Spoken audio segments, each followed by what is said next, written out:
Trust is a funny thing when you're 63. You think by now you've earned the right to stop second-guessing everything. You think the hard years are behind you, that the man staring back at you from the bathroom mirror in the morning has finally figured out the shape of his own life. I, Raymond Holt, had been telling myself exactly that for the better part of 14 years. Standing in the ensuite of our 4-bedroom home on Remuera Road in Auckland, watching a man who had convinced himself that a wife who worked late meant a wife who was dedicated, that a woman who kept a separate calendar meant a woman who was organized, that silence over dinner was just the comfortable kind that comes with time. God, I was slow to see it. Welcome back to Silver Verdict. Pour yourself a tea, settle in, and understand this. The people in these stories had every opportunity to do right by the ones who loved them most. They simply chose not to. If this is your first time here, hit subscribe. You won't regret it. But today's story starts the way most life-changing moments do, not with a dramatic sign or a warning, but with something completely ordinary. A forgotten folder. A Tuesday I hadn't planned. I worked as a structural consultant, 40 years in the industry, the last 12 running my own small firm out of an office on Khyber Pass Road. The kind of work that sounds like it ought to be exciting: buildings, bridges, the bones of things, but mostly means spreadsheets and site reports and phone calls from project managers who want the impossible done by Thursday. I had a meeting cancel that morning.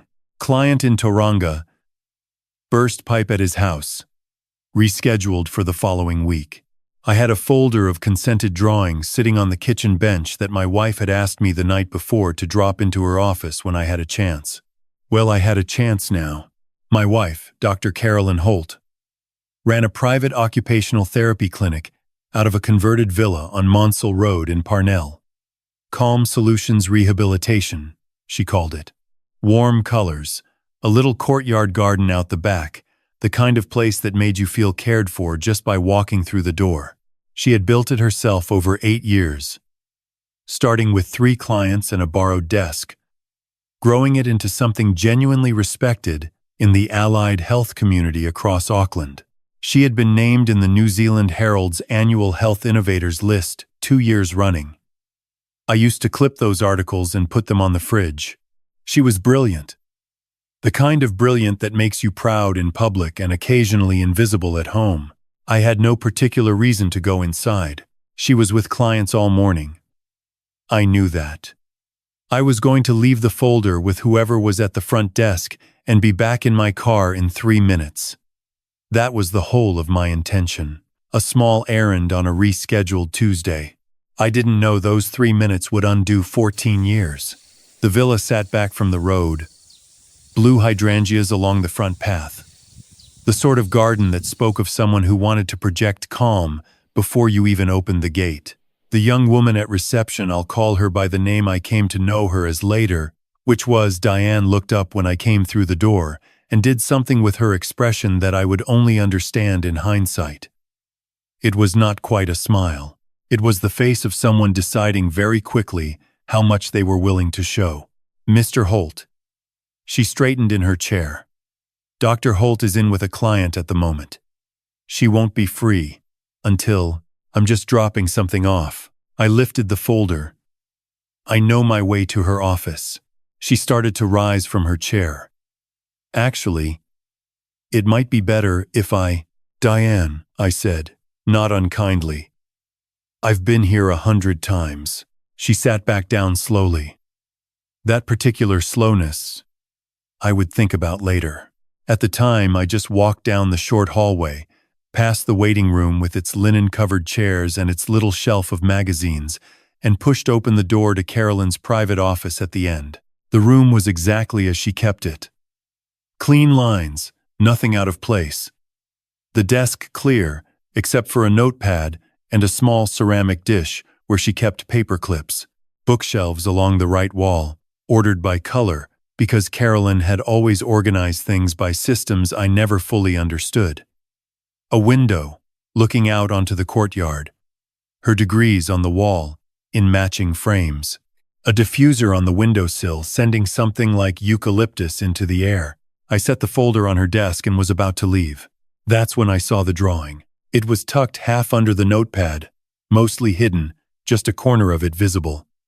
A child's drawing, the kind done in crayon, a house with a sun in the corner, and two figures standing outside it. Underneath the house, in the careful, oversized lettering of a young child learning to write their own name, Poppy and Dad. I stood very still. Poppy, my granddaughter, 8 years old. The daughter of my son, Joel, who had brought her to Auckland for a week in the school holidays and then driven back to Christchurch and called me 6 days later to say she hadn't arrived home. Poppy, who had been missing for 11 months. 11 months of police files and search appeals on Facebook, and a photograph of a little girl with red hair and her father's gap-toothed smile staring out from flyers on lampposts along Dominion Road. 11 months of sitting with Joel on his couch in Christchurch, watching him come apart at the seams. 11 months of my wife holding my hand at the family liaison meetings and saying, quietly, steadily, "They're doing everything they can, Ray. They'll find her." 11 months of that woman keeping our granddaughter's drawing tucked under her notepad. Something happened inside my chest. Not panic. Not yet. Something colder and more deliberate than panic. I picked up the drawing very carefully. Turned it over. On the back, in Carolyn's handwriting, I knew her handwriting the way I knew the sound of her footsteps on floorboards, was a single line. Room 2, Tuesday, Thursday. I looked at the bookshelf. I don't know what made me look at the bookshelf. Some accumulation of small, wrong things. Maybe, all arriving at once. The way Diane had tried to stop me. The drawing. The fact that this particular shelf was against an interior wall that, now that I stood here and thought about the dimensions of this building, should have had a room behind it. I had done structural work for 40 years. I understood the bones of buildings. I ran my hand along the edge of the shelf. Midway down, behind a copy of a rehabilitation practice manual, my fingers found a small recess. A panel no bigger than a light switch, painted over so carefully you would never see it if you weren't looking. I pressed it. The shelf didn't swing open dramatically. It just moved. A smooth, well-fitted door, probably 2 feet wide, releasing a rush of cool, slightly stale air. I stepped through. The room was small, maybe 3 meters by 4. It had clearly been the original villa's 3rd bedroom before a renovation had closed it off from the hallway. LED strip lights along the top of the walls gave it a dim, even glow. A single bed against the far wall with a yellow duvet. A small bookshelf with picture books and chapter books stacked neatly. A basket of craft supplies. A child-sized table. And 2 chairs. And sitting at that table, coloring in a page from a workbook with a green crayon, was my granddaughter. She looked up at me. She went absolutely still, the crayon frozen in her hand, her eyes moving over my face, in the way a child's eyes move when they're checking whether something is safe or whether they've learned to be wrong about what safe means. "Poppy," I said. My voice came out barely above a whisper. "Granddad?" Her voice was small, careful, the way a voice gets when it hasn't been allowed to be loud for a long time. I was across the room in 2 steps, and I crouched down in front of her, and I put my hands very gently on her shoulders. She was thinner than I remembered. Her hair needed cutting. She was wearing clothes I didn't recognize clean. Well-fitting. Clearly bought deliberately. She looked at me for one more moment with those careful eyes. And then she pressed her face into my neck and started crying without making any sound, which was somehow the most devastating thing I had witnessed in 63 years of living. "I've got you," I said. "I've got you, sweetheart. Granddad's got you." She said something against my collar that I had to ask her to repeat. She said she told me you and Dad didn't want me anymore, that I was too much for your family, that it was better if I stayed with her. My hands tightened on her shoulders. "That is not true." I kept my voice as steady as I could manage. "Do you hear me? That is the most untrue thing anyone has ever said to you. I thought it wasn't true. Her voice was very small, but she kept saying it. How long have you been in this room? She thought about it.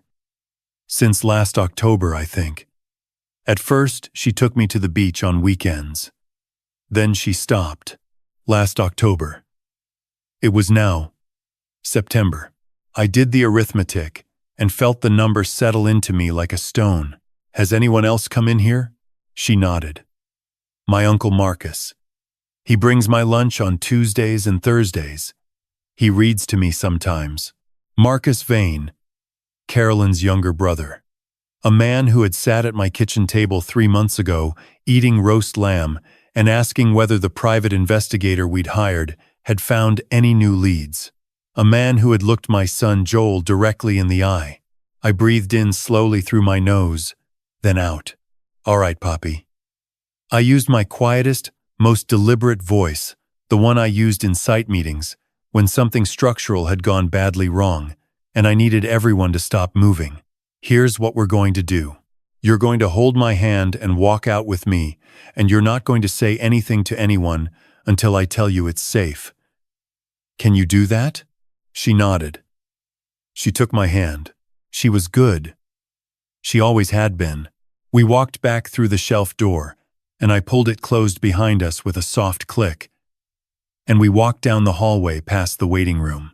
When we reached the front desk, Diane looked up and saw Poppy, and the color left her face as completely as if someone had turned off a tap.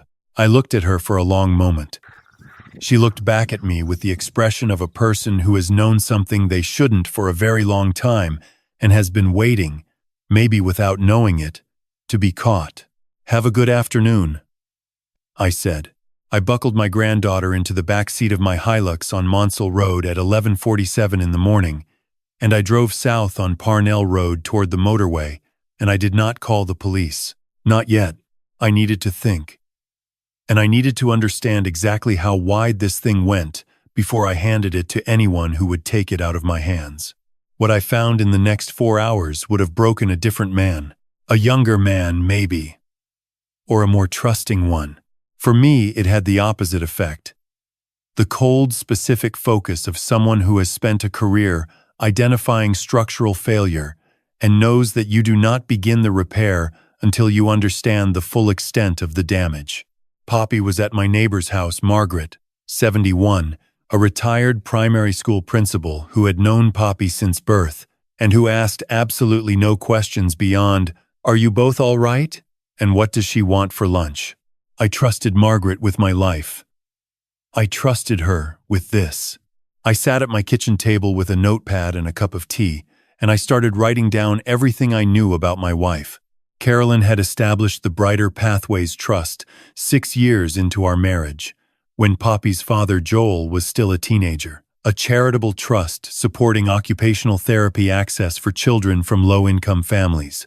I had donated the startup, funding myself $30,000, and had told anyone who asked about it with the uncomplicated pride of a man who believes completely in what his wife has built.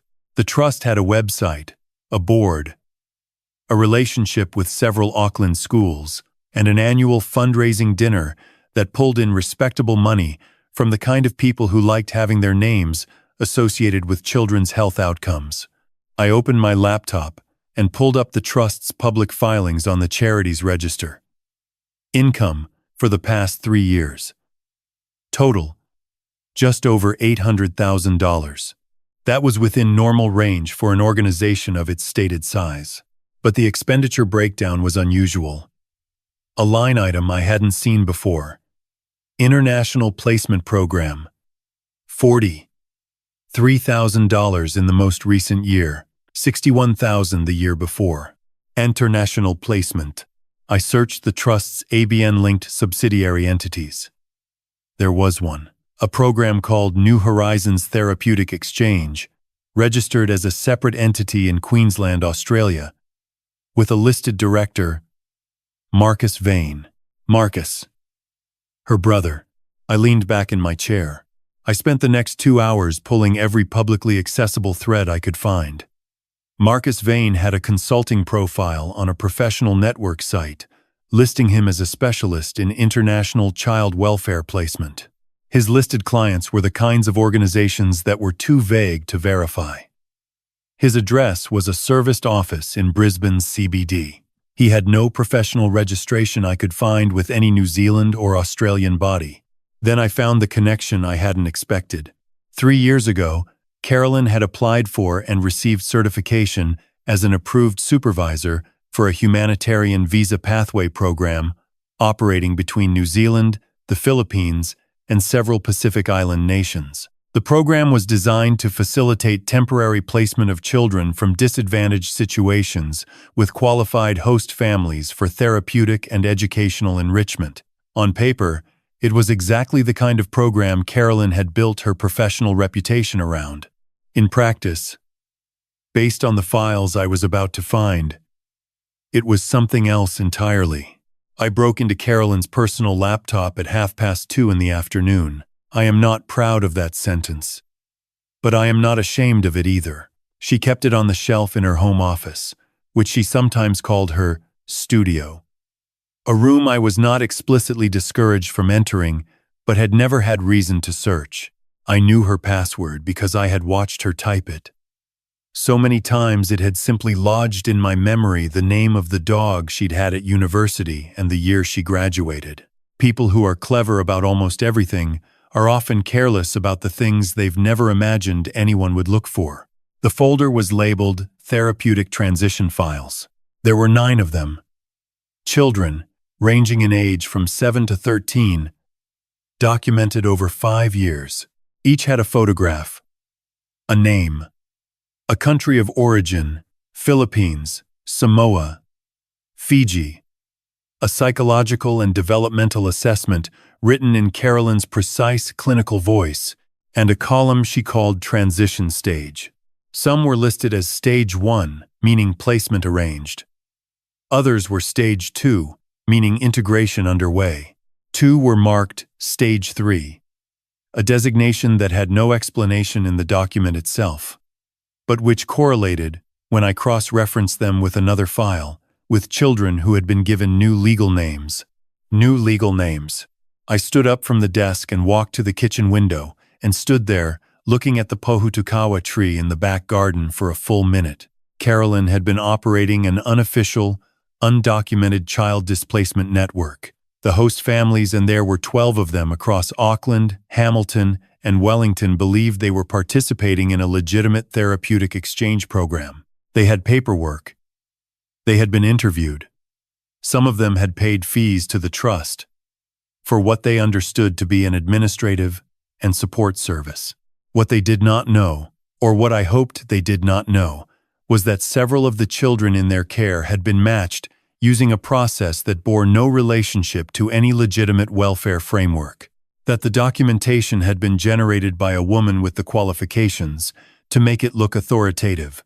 That the program existed, at least in part, to move children from situations where they had no powerful advocates into situations where they could be quietly repatriated under new documentation. I came back to the laptop. The last file in the folder was newer than the others, created 4 months ago.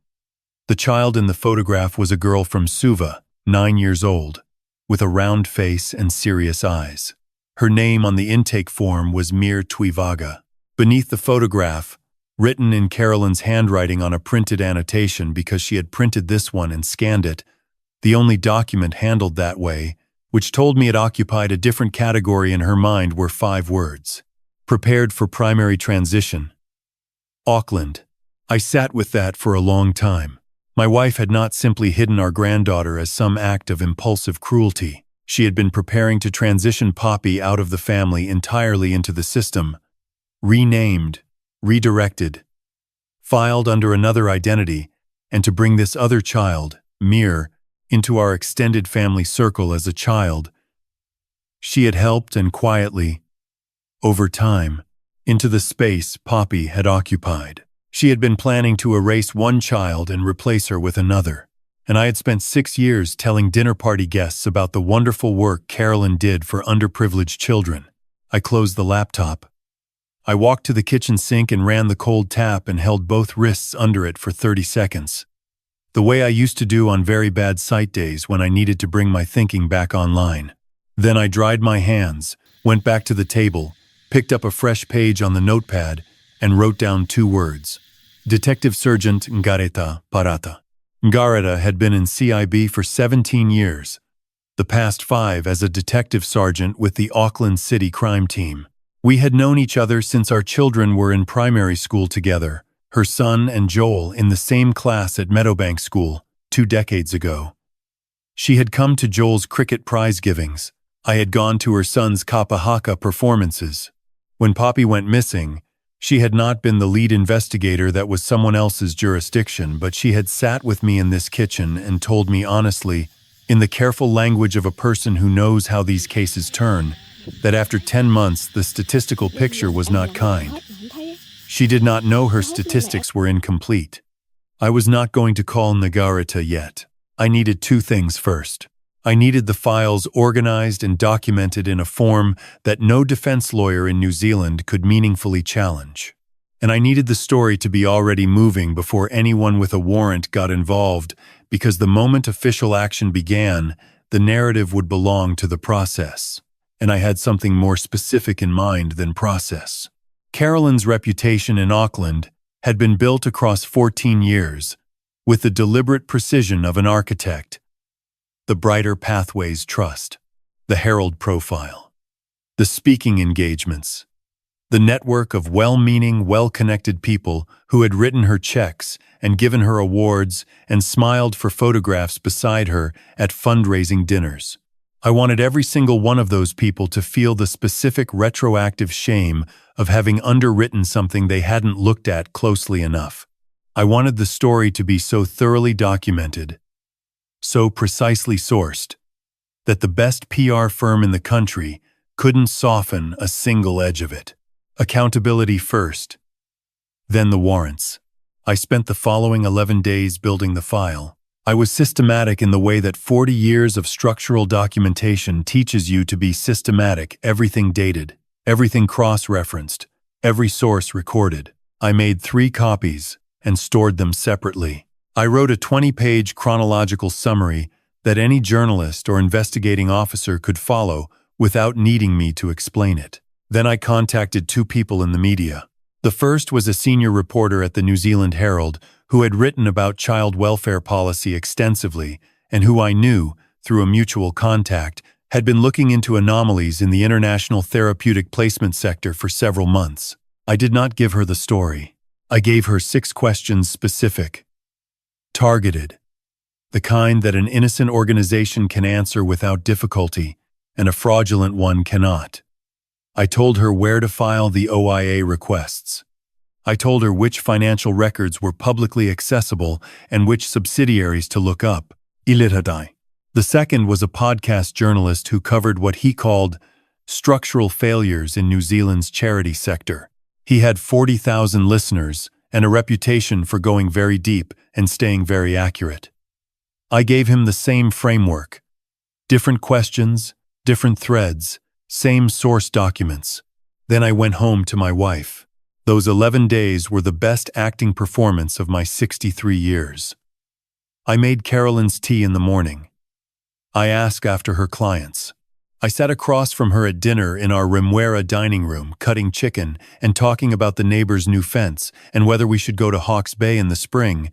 And underneath the table, my hand rested on my phone with a folder of documentation that would take apart everything she'd built. On the 4th day, she mentioned Poppy. Unprompted. Just as we were finishing dinner. Joel must be struggling with the anniversary coming up, she said, looking at her wine glass. We should check in on him. Yes, I said. We should. I watched her face for anything. There was nothing. She was perfectly composed, perfectly sad, perfectly the person she had always presented herself as being. That was the most frightening thing about her.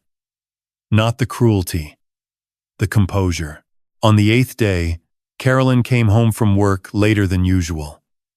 She was distracted, checking her phone 3 times during dinner.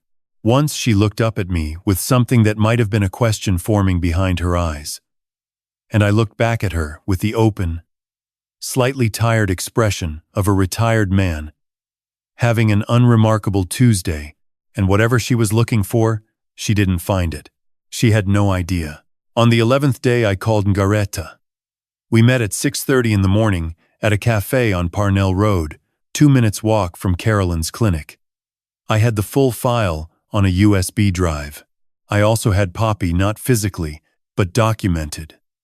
Her location, her condition, a signed statement from Margaret, a second statement from Poppy herself that we had worked through together carefully with the support of a child psychologist I had engaged privately and quietly. I slid the USB across the table before Ngareta had touched her coffee. She looked at it, then at me. "Ray, what is this?" "Just look at it," I said. "All of it." She plugged it in. I watched her face over the next 7 minutes with the focused attention of a man who has been waiting a very long time to be believed. Ngareta had seen a great deal in 17 years of CIB work. Her face in ordinary circumstances was composed to the point of being unreadable. The professional stillness of someone who has learned to process difficult information without broadcasting it. But somewhere around the 4th minute, I think it was, when she reached the transition stage file, something moved in her expression. Something that looked, quietly, like rage. She closed the laptop. "How long have you had this?" 11 days. "Ray, you should have." "If I had called you 11 days ago," I said, "Marcus Vane would have had a warning before the warrants were signed. The host families might have scattered. Children moved. And Carolyn would have called her lawyer, and her lawyer is better than the story. I needed it complete." Ngareta looked at me for a long time. Then she picked up the USB. "I'll need 48 hours for the warrants," she said. "There are other agencies that need to be involved. Immigration, MSD, potentially Interpol depending on the international component." "I understand," I said. "But Ngareta, I need one thing." She waited. "I need the Herald story to go live before the arrest. Not after. I need it already out there before Carolyn sees a badge." She studied me the way a person studies a wall they're not entirely sure will hold. "That's not something I can officially endorse." "No," I said. "But you cannot stop a journalist from publishing what she already has." Ngareta picked up her coffee, drank, set it down. 48 hours, she said. And she stood up and walked out into the Parnell morning without looking back. I spent those 48 hours finishing what I had started. I called Joel. That was the hardest conversation of my life, and I have had conversations about cancer diagnoses and business failures and the death of my own parents. I sat in my car on a side street off Remuera Road, and I told my son that his daughter was alive, that she was safe, that she had been hidden 11 months in a room behind a bookshelf in my wife's clinic, and that I had her. I listened to what happened to his voice on the other end of the line, and I said nothing for almost 2 minutes, because there was nothing to say into that kind of silence that wouldn't make it smaller. He drove up from Christchurch the same evening. The Herald published at 6:12 on a Thursday morning. The headline was measured, factual, and devastating. Questions surround Auckland Therapists Charity as child welfare advocates call for investigation into international placement program. By 6:40, it had been shared 400 times. By 7:30, the podcast journalist had published a supplementary piece. By 8, 3 other outlets had picked up the thread. At 8:55, I made Carolyn her tea. I set it on the bench beside her. She was checking her phone with the unhurried ease of a woman whose Thursday had no surprises in it. Then her phone buzzed. Then twice more. Then rapidly. 6, 7, 8 times. Her expression changed in a way I had not seen in 14 years of watching her face. Not panic, Carolyn did not do panic, but something underneath her composure shifting, a hairline crack in something that had been built to look solid. "Ray." She looked up at me. "There's something. There's a story about the trust. Someone is I know, I said. She looked at me again. Different this time. Reading something in my stillness that she had never had cause to read before. Carolyn, Marcus was arrested 14 minutes ago, I said. Nigarita Parada sends her regards. The mug was very still in her hands. The front door knocked. 2 detectives, an immigration officer, and a woman from the Ministry for Children.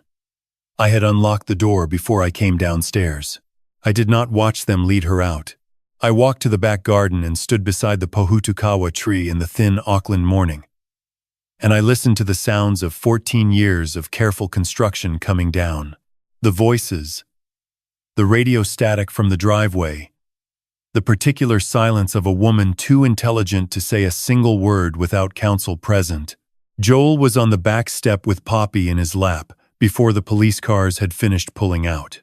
I stood there watching the 2 of them, my son, 34 years old, his face doing things I won't describe, and my granddaughter, 8 years old, her gap-toothed smile coming back into her face like a light being turned back on in a room that's been closed a long time. And I thought about 9 children and 12 families, and a girl from Suva named Mere Tuivaga, who was found that same morning in a home in Takapuna. And I thought about a drawing of a house in crayon with the words Poppy and Dad in oversized letters. And I thought about a woman who had built a career on the language of healing and had used every word of it as cover. I visited Carolyn once, 6 weeks after her arrest, at the remand facility in Wiri. I almost didn't go. Joel told me I didn't owe her anything. He was right. I went anyway. Because I had spent 14 years not looking clearly at things, and I wanted to look clearly at this. She was smaller, not in height, but in some other dimension, that I don't have a precise word for the particular diminishment of a person whose authority was always borrowed from other people's belief, and who finds herself in a room where no one has any particular reason to believe her. She sat across the glass and looked at me with eyes that had worked through several emotions and arrived, apparently, at something analytical. Even here. Even now. You planned it, she said. All of it. I planned it, I said. How long? Since the morning I walked into your office. À silence. I reached into my jacket pocket. I set something flat against the glass. The drawing. The one with the house and the crayon sun and the words Poppy and Dad in a child's careful handwriting. I had had it framed. A simple cowrie frame, because Poppy had picked it out herself. That's Poppy's, Carolyn said. Yes, I said. She'd like it back. She asked me to show it to you first. Carolyn looked at the drawing for a long time. I watched her face. You'll never be able to just move on from this, she said finally. It'll follow you. The questions. Why didn't you see it sooner? That's what people will. Poppy says hello, I said, and I stood up, and I tucked the drawing under my arm, and I let the door close behind me. She received a sentence of 38 years. Marcus Vane received 19. All 9 children were located within 4 days. Several were reunited with their biological families. Those for whom that was not possible were placed in verified, properly supervised care. Mir Tuivaga went home to Suva 2 months later. I know because Joel helped organize the travel documents, and Poppy drew her a picture to take with her a house with a sun and 2 figures, and a pohutukawa tree that looked a bit like a red cloud. The Herald ran a follow-up piece 5 months after the arrest. They called me a hero. I'm not a hero. I'm a grandfather who forgot a folder and went back for it. But let me say this before I finish, because this is the part that matters most to me now. 14 years. That is how long I looked at a person I believed I knew completely and saw only what I had decided was there. That is not Carolyn's failing. That is mine. The people who do the most harm in this world are very rarely the ones who look harmful. They are the ones who have learned to look like everything you already trust. They speak the language of care. They hold the credentials of compassion, and they count on the fact that people who love them will keep choosing the comfortable interpretation right up until the moment they can't anymore. Don't wait for the moment you can't anymore. Look clearly at the people you love. Not with suspicion, with honesty. Ask the questions that feel uncomfortable. Read the documents you've been meaning to get around to. Trust your instincts when something flickers in someone's face and you don't yet know why. And if you are ever in a position where something small, a drawing tucked under a notepad, a name on a piece of paper, a smile that doesn't quite commit makes you pause, don't talk yourself out of the pause. I paused. I followed it. And my granddaughter came home. That's the only heroism I'll claim.